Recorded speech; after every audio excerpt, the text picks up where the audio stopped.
In the next few minutes, you're going to learn the one money rule that decides whether your next raise actually makes you richer or leaves you in the exact same position you're in today. Let's say you're getting a raise. Your salary is going up by $10,000 a year. At first, it feels incredible. That's about $830 more every month before taxes. Your brain starts racing with ideas. A better apartment, a newer phone, maybe a nicer car, a few extra trips during the year. And this is exactly where most people start messing up their finances and go down the rabbit hole.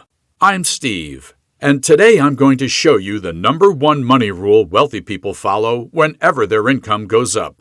It separates people who build real wealth from people who stay stuck living paycheck to paycheck. This secret actually comes from the legendary Robert Kiyosaki, who wrote Rich Dad, Poor Dad. His idea is simple. Most people work for money, but the rich have money work for them.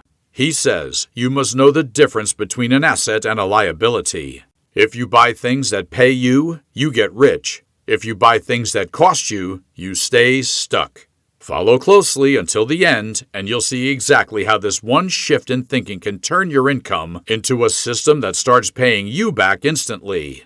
Okay, here's the thing. Most people celebrate the raise by upgrading their lifestyle. The new income quickly gets absorbed into bigger bills. The spending increases. Within a few months, the extra money is gone. But wealthy people use the raise for a very different purpose. They follow one simple rule that changes everything. Let me give you some perspective. Imagine two friends, Marianne and Peter, who just graduated from college and started working in the same city. They both landed entry-level jobs paying $50,000 a year. They share a similar lifestyle. Rent, groceries, transportation, and normal spending, and an extra $500 a month that they could save or invest. At this stage, their financial lives look almost identical. Now fast forward 4 years. Both friends work hard and receive promotions. Their salaries jump from $50,000 to $75,000 per year. That's a big step. But what they do with this new income level is what splits the road. Peter decides it's time to enjoy life a little more. He moves into a newer apartment closer to downtown. Rent goes up by $700 each month. He also leases a newer car for about $450 a month. Weekend spending increases as well. More dinners out. More traveling. Nothing here seems crazy. Each decision feels reasonable on its own. Marianne takes a completely different choice. She stays in the same apartment for a few more years. Same car, same routine. Instead of upgrading everything, she sends most of her extra income into investments. Let's say she invests $1,200 every month into a simple index fund that tracks the stock market. Now, here's where the numbers start getting interesting. If that investment grows at about 7% per year, that account could grow to around $207,000 over 10 years. Keep going for 20 years, and she could have about $625,000. And keep in mind that this is a result of steady investing. No risky trading, no luck, just discipline and consistency. Meanwhile, Peter may have enjoyed a better lifestyle during those same years, but he ends up with far less invested money. This is why income alone doesn't create wealth. The real question is what you do with money the moment it starts coming in. To understand this better, we need to look at money in two simple ways. First, there's the money coming in and the money going out. Your income is the money you earn from your job, your business, or any work you do. Your expenses are the bills that keep your life running.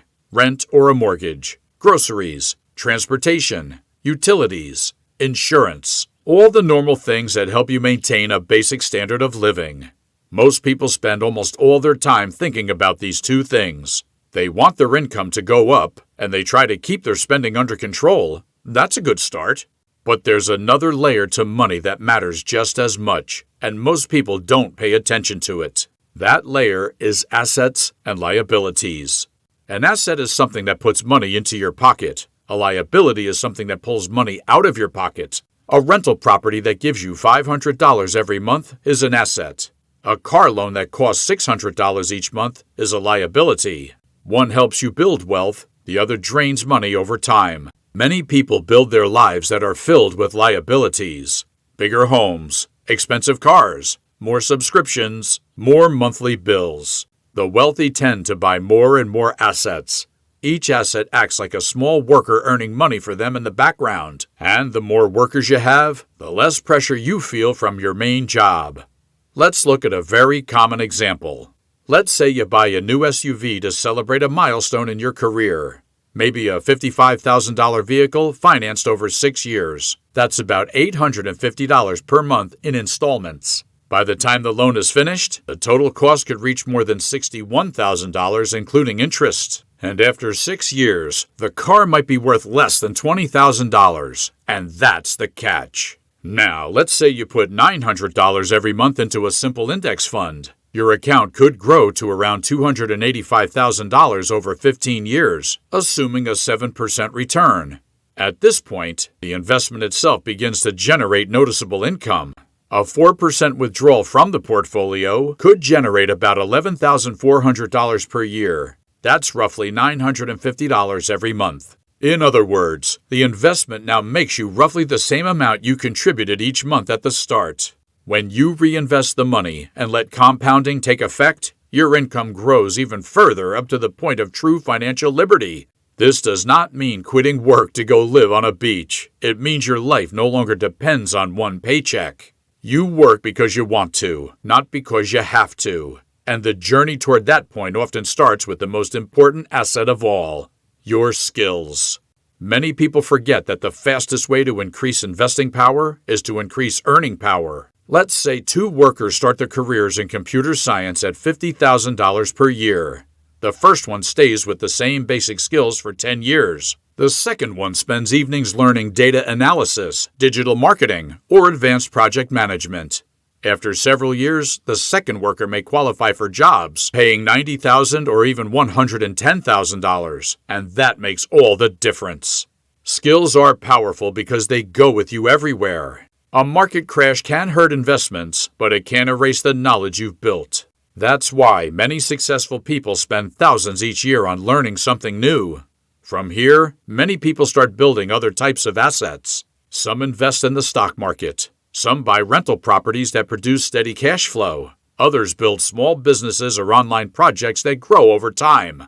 A simple digital product selling for $30 might bring in $1,500 each month once it finds the right audience. The exact path can look different for everyone, but the core habit stays the same.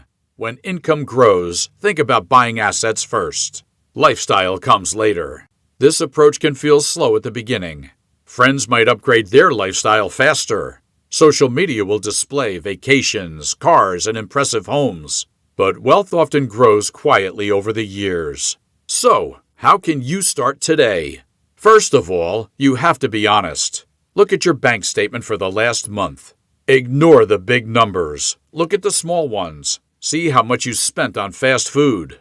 See how much went to things that are already in the trash. You have to plug these holes first. Find at least $200 of waste.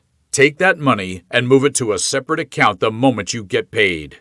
Don't wait until the end of the month to see what's left. There's never anything left. You have to pay yourself first. The real goal is to not look rich. The real goal is to have freedom. Freedom to take time off. Freedom to change careers. Freedom to retire whenever you want. And the people who reach that point usually follow the same rule.